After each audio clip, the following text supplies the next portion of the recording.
नमस्कार दोस्तों। डेट आज की 26 दिसंबर 2024 है और स्वागत है आपका एटोएल डिस्कशन में। आज देखो टोटल 4 इश्यूज हम डिस्कस करेंगे। सबसे पहला आर्टिकल हम डिस्कस करेंगे डिजास्टर मैनेजमेंट बिल 2024 में क्या क्या कमियां हैं, कैसे ये एक मिस्ड अपॉर्चुनिटी है, सब डिस्कस करेंगे। दूसरा आर्टिकल हम डिस्कस करेंगे वेलफेयर पॉलिटिक्स से संबंधित। हर एक पॉलिटिकल पार्टी सबके बीच में कंपटीशन पैदा हो गया इलेक्शन से पहले महिलाओं के लिए डायरेक्ट कैश ट्रांसफर अनाउंस करने का। आम आदमी पार्टी दिल्ली में 2100 रुपये उन्होंने अनाउंस किए महिलाओं के लिए। तो क्या ये सही है, कैसे इससे डेमोक्रेसी बहुत ज़्यादा कमज़ोर हो रही है, सब डिस्कस करेंगे। फिर यहाँ पे इंडिया कुवैत टाइज के बारे में एक आर्टिकल हमने डिस्कस किया था, बट देखो ये प्रधानमंत्री मोदी की विजिट की आउटकम थोड़ा बहुत इसमें डिस्कस किया गया है, तो डिस्कस कर लेंगे इस आर्टिकल को। चौथा आर्टिकल अटल बिहारी वाजपेयी। वैसे देखो कल हमने आर्टिकल डिस्कस किया था गुड गवर्नेंस के बारे में, बट ये जो आज वाजपेयी का आर्टिकल है डायरेक्टली उनके बारे में है, ना कि गुड गवर्नेंस के बारे में। कंटेक्स्ट आपको पता ही है, अटल बिहारी वाजपेयी जी की 100वीं बर्थ एनिवर्सरी, तो उनके बारे में ये आर्टिकल है, हम डिस्कस करेंगे। आर्टिकल डिस्कस करें उससे पहले एक एथिकल डायलेमा आपके लिए।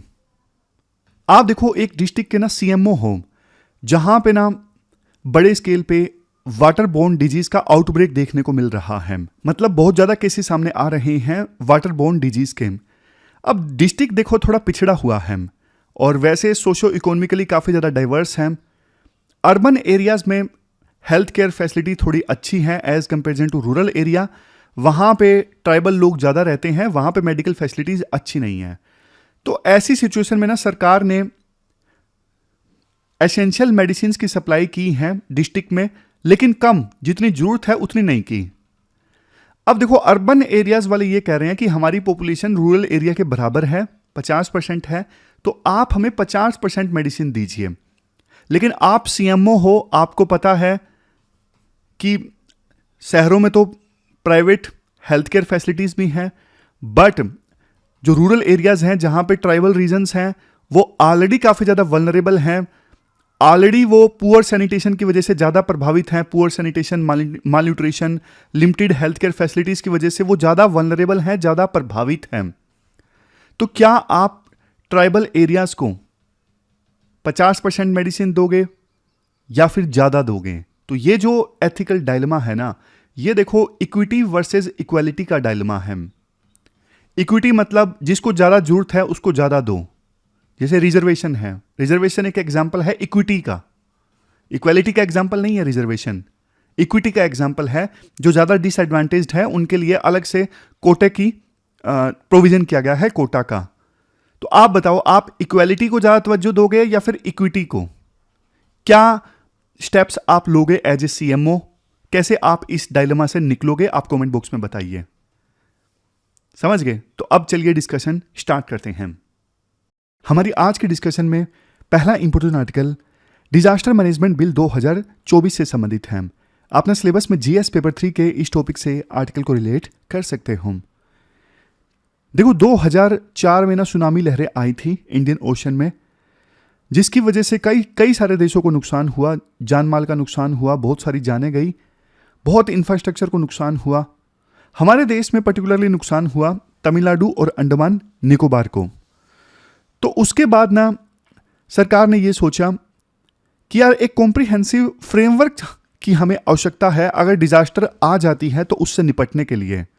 जैसे डिजास्टर आने से पहले किस प्रकार की प्रिपरेशन की जाए, डिजास्टर अगर आ गई तो कैसे उसको मिटिगेट किया जाए, डिजास्टर से अफेक्टेड जो विक्टिम्स हैं उनको कैसे रिहेबिलिटेट किया जाए, उनको कैसे रिलीफ प्रोवाइड की जाए, कैसे डिजास्टर के आने पर या फिर डिजास्टर से पहले state government, union government, local government सब कैसे आपस में कोऑर्डिनेट करेंगे, किसकी क्या जिम्मेदारी होगी डिजास्टर को टैकल करने में।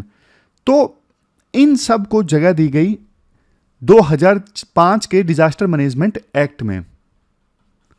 समझ गए? सुनामी लहरों के बाद में सरकार को आवश्यकता महसूस हुई थी इस प्रकार का एक्ट बनाने की। लेकिन देखो अब ना उस एक्ट को आए ऑलमोस्ट 19-20 साल हो गए हैं। अब सरकार को लगता है कि क्लाइमेट चेंज के कारण ना डिजास्टर्स का जो नेचर है वो चेंज हो रहा है, इस वजह से 2005 का जो एक्ट है ना उसमें बदलाव की आवश्यकता है। इसी वजह से सरकार डिजास्टर मैनेजमेंट बिल 2024 लेकर आई है। लेकिन राइटर के अनुसार 2024 का बिल था तो देखो एक बढ़िया मौका डिजास्टर मैनेजमेंट एक्ट को मजबूत करने का, बट 2004 के बिल में जो प्रोविजंस है ना, उनको देख के ऐसा लगता है कि सरकार इस मौके को ना खो रही है, वास्तव में डिजास्टर मैनेजमेंट एक्ट को मजबूत नहीं बना रही है। ऐसा राइटर को क्यों लगता है, एक एक करके पॉइंट डिस्कस करते हैं। डिजास्टर मैनेजमेंट बिल 2024 में सबसे बड़ी कमी यह है, इस प्रकार के वर्ड्स यूज किए गए हैं जैसे मॉनिटर, गाइडलाइंस। ये जो वर्ड्स यूज किए गए हैं ना, ये वर्ड्स देखो एक हायरार्किकल अप्रोच को दिखाते हैं, जबकि देखो पार्टिसिपेटरी गवर्नेंस में ना ऐसे वर्ड्स यूज किए जाने चाहिए, सुपरविजन, डायरेक्शन।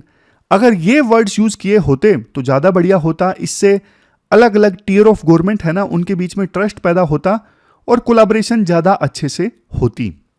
राइटर बोलते हैं देखो डिजास्टर से निपटने के लिए जो ग्लोबल फ्रेमवर्क है ना, जैसे योकोहामा स्ट्रेटजी है, ह्योगो फ्रेमवर्क फॉर एक्शन है, Sendai framework for disaster risk reduction है, ये सब क्या है? ये सब फ्रेमवर्क है डिजास्टर से कैसे निपटा जाए। तो इनको आप आंसर राइटिंग में जरूर यूज कीजिएगा। इन सभी फ्रेमवर्क्स में ना एक बात ये बोली गई है कि डिजास्टर आने पे जो लोकल कम्युनिटीज है ना, वो फर्स्ट रिस्पोंडर होती हैं। मतलब लोकल कम्युनिटीज के फर्स्ट रिस्पोंडर के रोल को इन सभी फ्रेमवर्क्स में रिकॉग्नाइज किया गया है।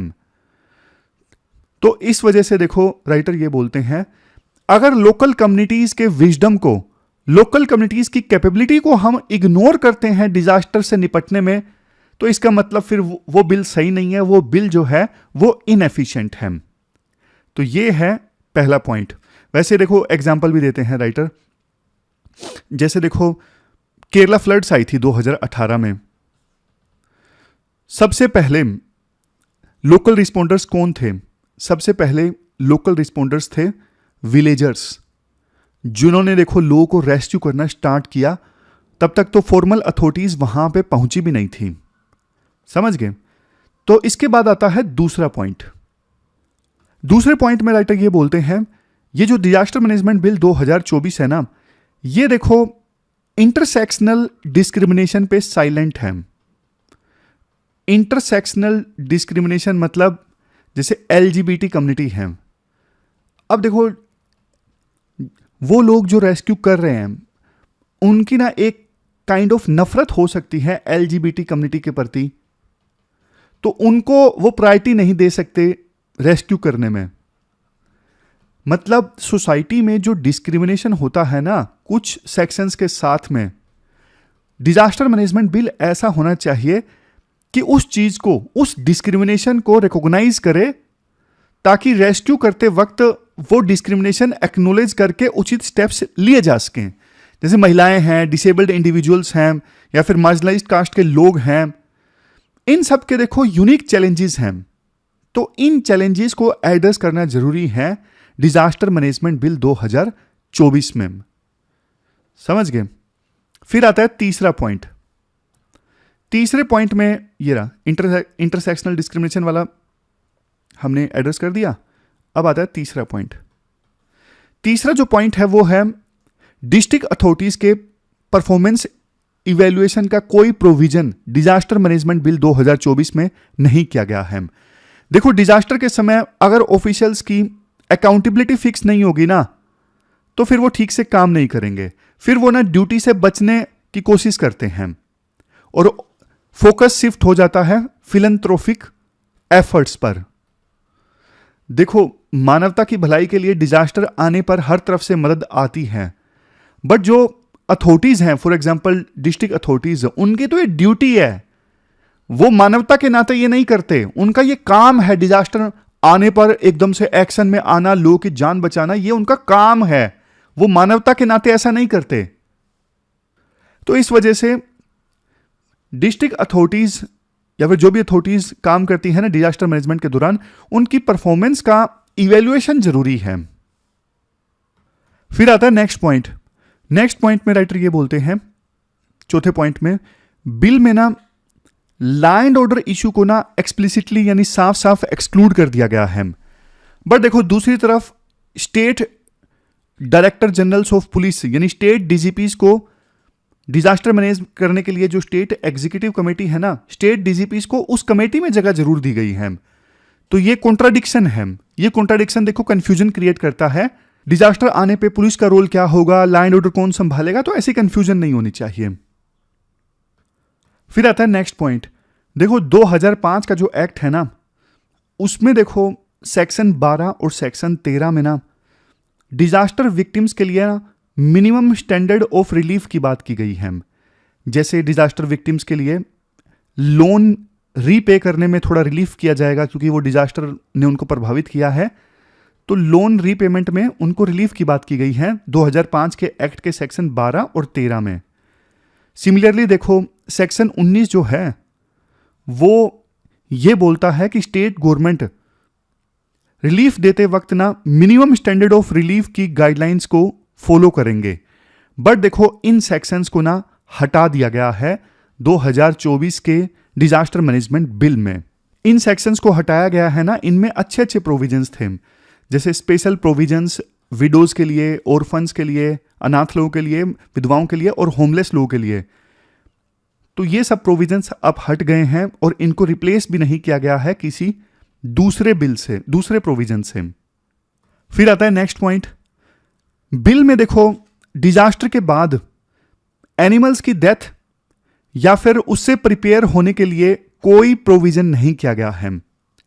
देखो even DDMM, district disaster management authority को भी कोई रिस्पॉन्सिबिलिटी नहीं दी गई है कि आप एनिमल बर्थ रूल्स 2023 को इंप्लीमेंट करो, नहीं।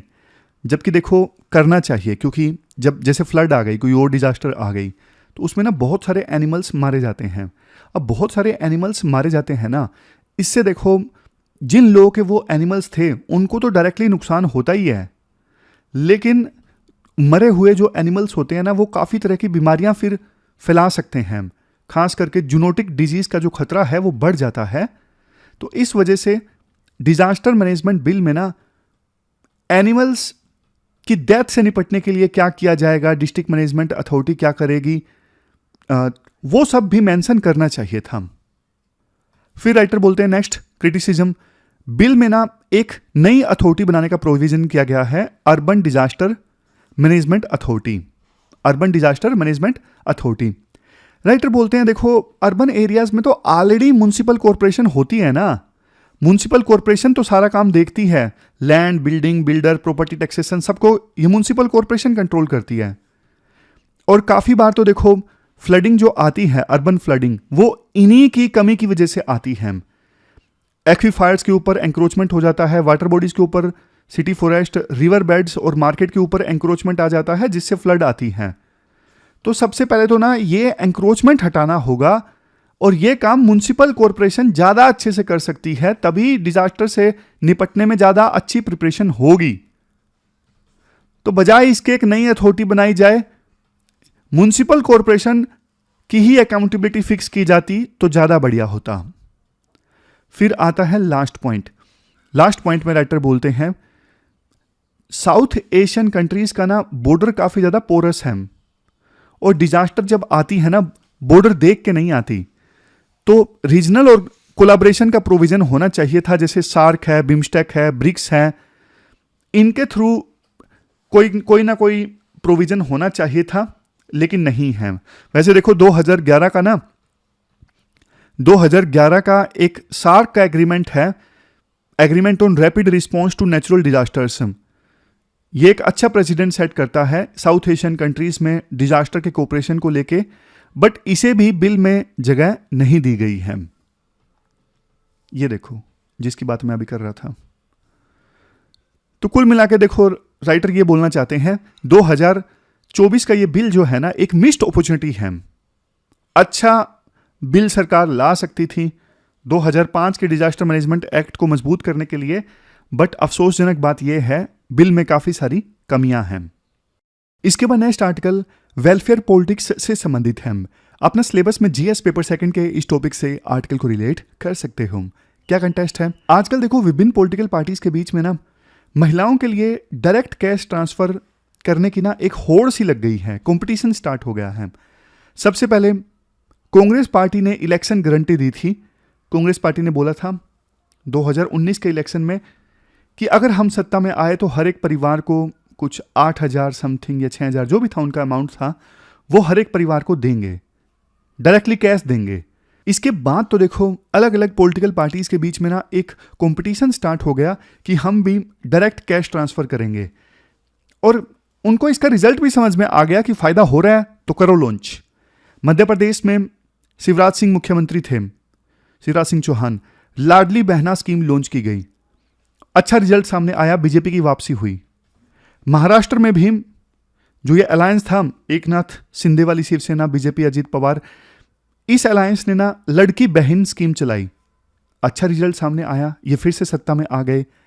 तमिलनाडु ने भी इसी प्रकार की जो स्कीम है वो चलाई है, ऑलरेडी उन्होंने चला रखी थी, उसे स्केल अप कर दिया है। अब अरविंद केजरीवाल हैं आम आदमी पार्टी के, इन्होंने भी बोला है हम सत्ता में आए तो 2100 रुपये हम हर महिला को देंगे डायरेक्ट कैश। मतलब इस प्रकार की जो स्कीम्स है ना उनके प्रति देखो अट्रैक्शन है पॉलिटिकल पार्टीज का और जनता का भी, फायदा भी होता है। फायदा कैसे होता है? एक तो देखो डायरेक्टली महिलाओं के अकाउंट में पैसा आ जाता है तो महिलाएं ज्यादा इंपावर्ड फील करती हैं। इंपावर्ड फील मतलब वैसे पैट्रियार्की के कारण ना उनकी डिपेंडेंसी होती है अपने हस्बैंड के ऊपर और इसके अलावा बाकी लोगों के ऊपर, तो वो ना पैसा मांगने में कई बार हिचकती हैं। लेकिन डायरेक्टली उनके अकाउंट में 2100 रुपये आएंगे और वो अपनी मर्जी से उन पैसों का इस्तेमाल अगर कर सकती हैं तो जाहिर तौर पे मजा तो देखो आएगा ही। और डायरेक्ट कैश ट्रांसफर होता है तो फिर देखो बीच में करप्शन वगैरह भी नहीं होता, लीकेजेस कम होती हैं। तो इन स्कीम्स का बेनिफिट होता है। सेंट्रल गवर्नमेंट ने एक स्कीम चला रखी है पीएम किसान स्कीम, सीधा 3 इंस्टॉलमेंट्स के थ्रू 6,000 रुपये किसानों को दे दिए जाते हैं एक साल में। बट देखो राइटर बोलते हैं ये जो स्कीम्स है ना ये पूरी तरह से शॉर्टकट्स हैं, इलेक्शन जीतने के ये शॉर्टकट्स हैं।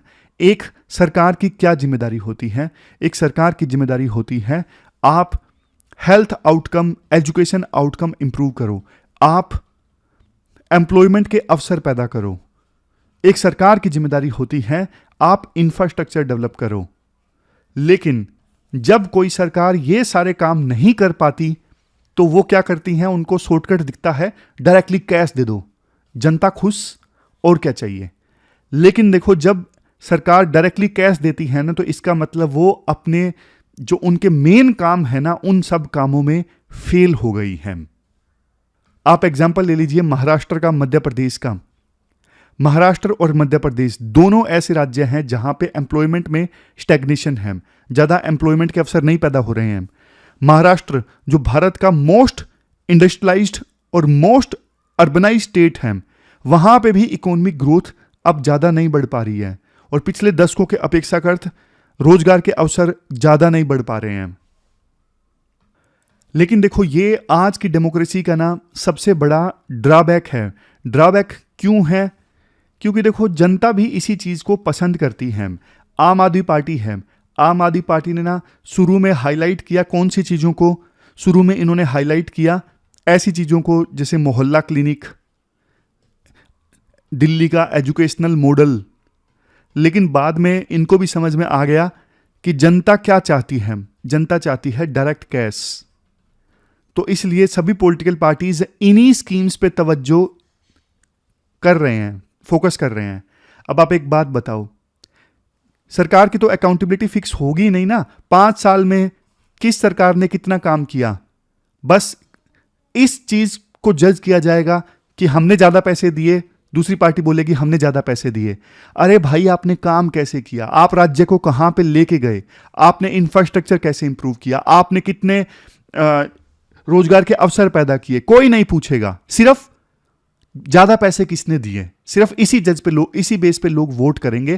तो ये डेमोक्रेसी की हार है और देश इन चीजों से देखो पीछे जाएगा। तो आप बताओ आपका क्या कहना है इस इशू पर? चलते हैं आगे। इसके बाद next article India Kuwait relations से संबंधित है। देखो जब विजिट स्टार्ट नहीं हुई थी तब हमने कुवैत से संबंधित एक आर्टिकल डिस्कस किया था, बट अब देखो विजिट खत्म हो गई है तो कुछ पॉइंट्स आउटकम से भी संबंधित है। आपने सिलेबस में जीएस पेपर 2 के इस टॉपिक से आर्टिकल को रिलेट कर सकते हो। प्रधानमंत्री मोदी की ये जो कुवैत में विजिट थी ना, ये देखो किसी भी प्रधानमंत्री की ना ऑलमोस्ट 43 ईयर्स बाद की विजिट थी। कुवैत के प्रधानमंत्री 12 साल पहले भारत की यात्रा पर आए थे, तो एक लूप अब कंप्लीट हो गया है। कुवैत जो है वो देखो गल्फ कोऑपरेशन काउंसिल का ना इंपॉर्टेंट मेंबर है।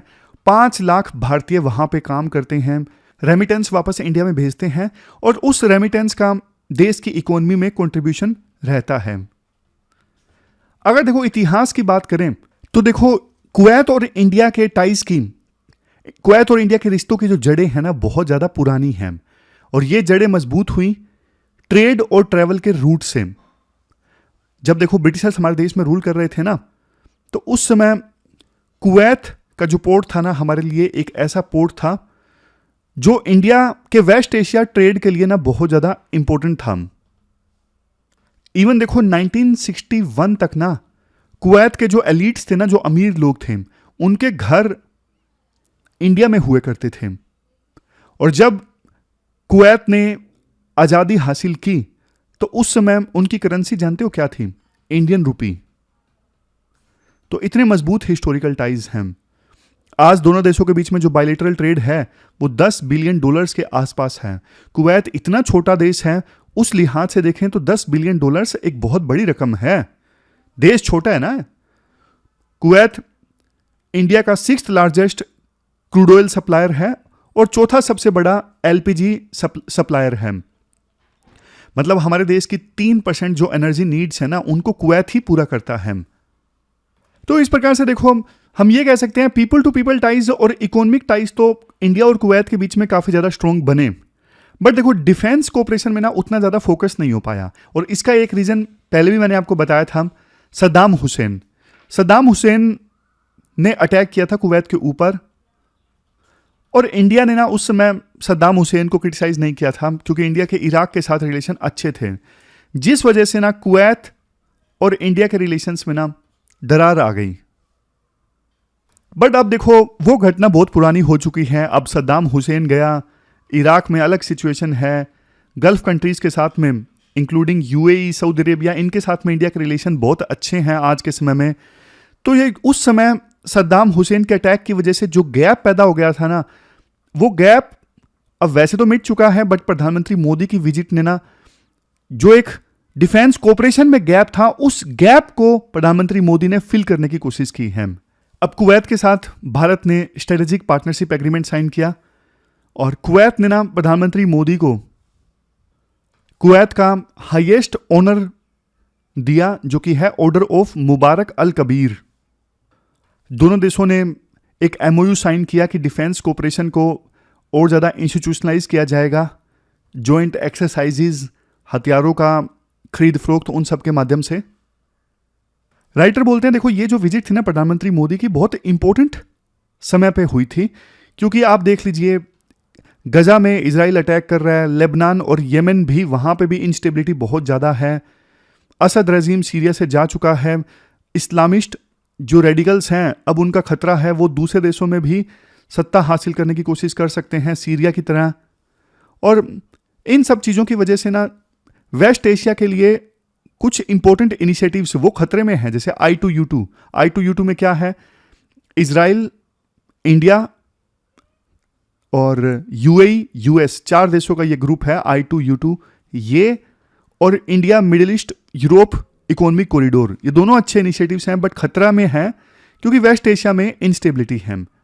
दूसरी तरफ ट्रंप एडमिनिस्ट्रेशन जो है वो USA में उनकी प्रायोरिटी डोमेस्टिक इश्यूज पे ज़्यादा होगी, यूरोप उलझा हुआ है रशिया यूक्रेन कन्फ्लिक्ट में। तो ऐसी सिचुएशन में ना ये जो बायलैटरल विजिट्स है ना प्रधानमंत्री मोदी की, ये बहुत इंपॉर्टेंट हो जाती हैं। ओपोजिशन वैसे अक्सर क्रिटिसाइज तो करता है प्रधानमंत्री मोदी की फॉरेन विजिट्स के लिए, बट देखो वो समय है जब वेस्ट एशिया में इतनी ज़्यादा इंस्टेबिलिटी है, तो अपने इंटरेस्ट को सिक्योर करने के लिए ये जो बायलैटरल विजिट्स है ना प्रधानमंत्री मोदी की, ये बहुत ज़्यादा इंपॉर्टेंट है। इसके बाद नेक्स्ट आर्टिकल देखो वाजपेयी जी से संबंधित है। कल उनकी 100वीं बर्थ एनिवर्सरी थी, तो उनसे संबंधित ये आर्टिकल है। आप देखो GS पेपर 1 और GS पेपर 4 से आर्टिकल को रिलेट कर सकते हो। अटल बिहारी वाजपेयी एक कवि, पॉलिटिशियन, स्टेट्समैन, जेंटलमैन। अगर देखो शुरुआती सालों की बात करें, 33 साल की उम्र में ये पार्लियामेंट में पहुंच गए थे। उस समय धुरंधर नेता पार्लियामेंट में मौजूद थे, ऐसे नेता जिन्होंने आज़ादी के लिए लड़ाई लड़ी थी। तो उन लीडर्स के बीच में यंग वाजपेयी अपनी पहचान बनाने में सफल साबित हुए। उनके पास में देखो बहुत ज़बरदस्त ओरेटरी स्किल्स थी, मतलब बोलने की जो कला थी वो बहुत ज़बरदस्त थी, और इनके पास में कंटेंट भी था। कईयों का देखो बोलने का तरीका अच्छा होता है, कंटेंट नहीं होता। इनका कंटेंट भी उतना ही खूबसूरत था जितना बोलने की कला। वाजपेयी जी के देखो कुछ ऐसी खूबियां थी जिसको लेके इवन विरोधी भी उनकी तारीफ करते थे। जैसे देखो 1971 वार में जब इंडिया जीता ना, तो उस समय वाजपेयी आपको पता है विपक्ष में ही थे। तो उन्होंने इंदिरा गांधी की तारीफ की थी और इंदिरा गांधी को दुर्गा से कंपेयर किया था। उनकी फेमस स्पीच का एक वाक्य है जब उन्होंने कहा था, पार्टियां आएंगी पार्टियां जाएंगी लेकिन देश बना रहेगा। इसी टाइप की कुछ उनकी जबरदस्त स्पीच थी। तो देखो उसी को ये शो करता है, 1971 में उन्होंने देश हित में उस समय प्रधानमंत्री का साथ दिया था। जबकि देखो आज के समय में इजराइल में युद्ध चल रहा है, आपको पता है इजराइल हमास का। इवन इजराइल के जो पॉलिटिशियंस हैं वो भी एकजुट नहीं है। आज की राजनीति देखो पहले की राजनीति से अलग थी। एक और किस्सा है, जब ना वाजपेयी प्रधानमंत्री बने तो नेहरू की फोटो हटा दी गई थी। तो इन्होंने नेहरू की फोटो फिर से वापस लगवाई थी उसी जगह पे जहां से फोटो हटाई गई थी। उनकी इंटीग्रिटी से संबंधित एक और किस्सा शेयर किया जाता है। देखो 1999 में ना नो वोट कॉन्फिडेंस हुआ था उनकी सरकार के अगेंस्ट। एक वोट से वाजपेयी सरकार गिर गई थी। एआईडीएमके ने अपनी सपोर्ट वापस ले ली थी सरकार से। लेकिन उस समय देखो एक चीज ये हुई, कांग्रेस के एक एमपी वो सीएम के पद की शपथ ले चुके थे उड़ीसा में। लेकिन ऐसा होता नहीं कि हां किसी एमपी को सीएम बना दिया जाता है, मीनवाइल अभी एमपी के पद से रिजाइन नहीं किया।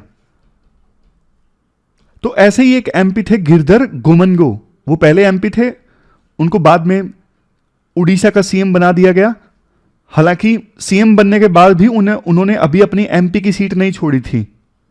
अब उन्होंने भी वोट दिया इस इलेक्शन में। कायदे से देखो अगर एक्सपर्ट्स की माने तो ये एथिकली गलत है कि आप सीएम बन चुके हो फिर भी आप पार्लियामेंट में आके एज ए एमपी वोट दे रहे हो।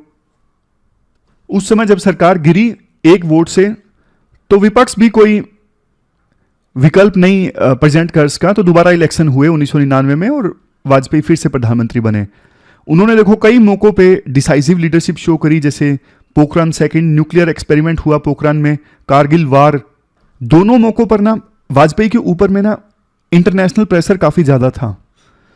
लेकिन वो इंटरनेशनल प्रेशर के तले दबे नहीं और इंडिया उस समय खतरा फेस कर रहा था कि न्यूक्लियर एक्सपेरिमेंट करने के बाद में आइसोलेट हो जाएगा। लेकिन सरकार ने इस प्रकार से कदम उठाए कि इंडिया बिल्कुल भी आइसोलेट नहीं हुआ, इवन न्यूक्लियर वेपन्स का एक्सपेरिमेंट करने के बाद भी। Next, economic reforms. देखो पीवी नरसिम्हा राव की सरकार के दौरान जो इकोनॉमिक रिफॉर्म्स आए थे ना, वाजपेयी चाहते तो कह सकते थे ये रिफॉर्म्स कांग्रेस लेके आई है। आमतौर पे ऐसा होता है ना कि हाँ एक सरकार की जो स्कीम्स हैं अगली सरकार आने के बाद में टोटली बदल दी जाती हैं। लेकिन वाजपेयी की लीडरशिप में ये इकोनॉमिक रिफॉर्म्स जारी रहे, बल्कि फर्दर रिफॉर्म्स भी आए। जैसे टेलीकॉम रेवोल्यूशन है, पहले सिर्फ बीएसएनएल की मोनोपोली हुआ करती थी, लेकिन वाजपेयी जी की विजनरी पॉलिसीज के कारण टेलीकॉम में बीएसएनएल की मोनोपोली टूट गई। और आज जो हम इतना सस्ता, सही बता रहा हूं मैं, दूसरे देशों में ना प्लान्स बहुत ज्यादा महंगे हैं। इंडिया में जो प्लान्स है ना महीने के, वो बहुत ज्यादा सस्ते हैं दूसरे देशों के कंपैरिजन में। तो ये इसी का नतीजा है कि टेलीकॉम की मोनोपोली सही समय पे टूटी, प्राइवेट कंपनीज ने एंट्री की, इससे मोबाइल कनेक्टिविटी भी इंक्रीज हुई, लोगों तक पहुंची और फॉरेन इन्वेस्टर्स भी हमारे देश में आए टेलीकॉम के क्षेत्र में इन्वेस्ट करने के लिए। वाजपेयी जी ने कई मौकों पे ना बिल्कुल प्रिंसिपल स्टैंड लिया। जैसे देखो एक बार उन्होंने पार्लियामेंट में स्पीच देते हुए साफ बोला कि हम एमपीज की खरीद फरोख्त नहीं करेंगे, ऐसी सरकार चलाने से तो अच्छा है कि हम विपक्ष में बैठ जाएं। और देखो अपने ना राजनीति के ज्यादातर समय वो विपक्ष में ही रहे। रूल तो उन्होंने मतलब सत्ता में तो वो बहुत कम सालों के लिए लास्ट में आए। अदरवाइज तो पूरी जिंदगी वो विपक्ष में ही रहे। वाजपेयी जी की इन्हीं खूबियों के कारण ना सभी पॉलिटिकल पार्टीज के लोग, सभी आइडियोलॉजिकल ओरिएंटेशंस के लोग उन्हें पसंद करते थे। मतलब अलग अलग पॉलिटिकल पार्टीज में बेशक थे, कड़वाहट नहीं थी रिश्तों में। ये उनकी सबसे बड़ी बात थी। जैसे मैं आपको एग्जांपल देता हूं, वो किसको क्रिटिसाइज भी करते ना तो ऐसे क्रिटिसाइज करते कि सामने वाले को चुभे ना। ये भी देखो एक बहुत बड़ी कला होती है कि आप क्रिटिसिज्म भी कर रहे हो दूसरी पॉलिटिकल पार्टीज का, लीडर्स का, लेकिन इस प्रकार से कर रहे हो कि वो बात तीखी नहीं है और बात कहने का स्टाइल ऐसे है कि वो वैचारिक मतभेद हैं। ये चीज देखो आज की राजनीति में ना कहीं मिसिंग है। आज राजनीति में ना पोलराइजेशन बहुत ज्यादा है। एक पॉलिटिकल पार्टी के लीडर्स दूसरे पॉलिटिकल पार्टी के लीडर से नफरत करते हैं, ऐसा सा माहौल हो गया है। तो ये कुछ पॉइंट्स हमने वाजपेयी जी के जीवन से, उनकी गवर्नेंस से समझे। क्वेश्चन आए तो आप एड्रेस कर सकते हो। पॉलिटिकल फोर्टिट्यूड के बारे में भी आप लिख सकते हो कि बहुत सारे एडवर्सिटीज आई जीवन में। जैसे मैंने बोला, ज्यादातर समय वो विपक्ष में ही थे, लेकिन तिनका बीजेपी को वो उठाते गए और अंत में बीजेपी सत्ता में आई। इसके बाद देख लेते हैं कौन कौन से आर्टिकल्स आज हमने डिस्कस किए। हमने डिजास्टर मैनेजमेंट अमेंडमेंट बिल 2024 वाला आर्टिकल डिस्कस किया, जिसमें हमने ये सब पॉइंट्स डिस्कस किए। ये जो वर्ड्स है ना, मॉनिटर, गाइडलाइंस अच्छे नहीं है, सुपरविजन, डायरेक्शन, ये वर्ड्स होने चाहिए थे। और लोकल कम्युनिटीज फर्स्ट रिस्पॉन्डर होती हैं, इस चीज को इग्नोर कर दिया गया है। नेक्स्ट पॉइंट, एनिमल वेलफेयर से संबंधित कोई पॉइंट नहीं बोला गया है। लैंड ऑर्डर को एक्सप्लिसिटली एक्सक्लूड कर दिया गया है। डिस्ट्रिक्ट अथॉरिटीज के परफॉर्मेंस इवेल्युएशन की बात नहीं की गई है। इंटरसेक्शनल डिस्क्रिमिनेशन जो होता है जैसे एलजीबीटी कम्युनिटी के साथ में, उनको भी रिकॉग्नाइज करना चाहिए था रेस्क्यू एफर्ट्स में, वो नहीं किया गया है। और रिलीफ स्टैंडर्ड्स का जो प्रोविजन था उसे रिमूव कर दिया गया है, जैसे लोन रीपेमेंट रिलीफ, वो सारी चीज़ें। एक urban disaster management authority establish करने की बात कही गई है, लेकिन देखो म्युनिसिपल कॉर्पोरेशन तो ऑलरेडी है ना, उसी के काम को ठीक कर दो। इंटरनेशनल कोलैबोरेशन गैप मिसिंग है। डिजास्टर देखो साउथ एशिया में ना बॉर्डर देख के नहीं आती, तो 2001 का जो सार्क एग्रीमेंट और नेचुरल डिजास्टर था उसको जगह देनी चाहिए थी इस बिल में। तो ये सारे पॉइंट्स हैं। फिर इंडिया कुवैत रिलेशनशिप वाला पॉइंट हमने डिस्कस किया। हिस्टोरिकल रिलेशन देखो बहुत सही थे कुवैत और इंडिया के बीच में।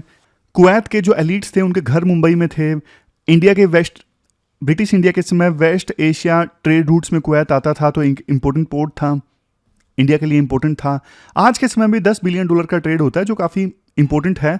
6th largest crude oil supplier है कुवैत इंडिया के लिए। 4th लार्जेस्ट एलपीजी सप्लायर है। 3% इंडिया की एनर्जी नीड्स वहीं से पूरी होती है।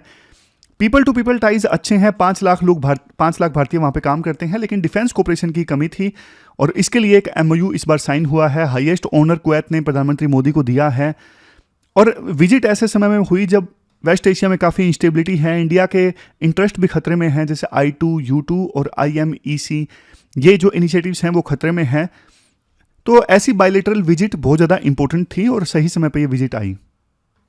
फिर एक आर्टिकल हमने ये डिस्कस किया था कि अभी वेलफेयर स्कीम्स चला तो रही हैं सभी स्टेट्स महिलाओं के लिए, जैसे लाडली बहन महाराष्ट्र में, लड़की बहन नहीं सॉरी उल्टा है, लड़की बहन महाराष्ट्र में, लाडली बहना मध्य प्रदेश में, और तमिलनाडु को भी ये स्कीम है। आम आदमी पार्टी ने अनाउंस कर दी मुख्यमंत्री महिला सम्मान योजना।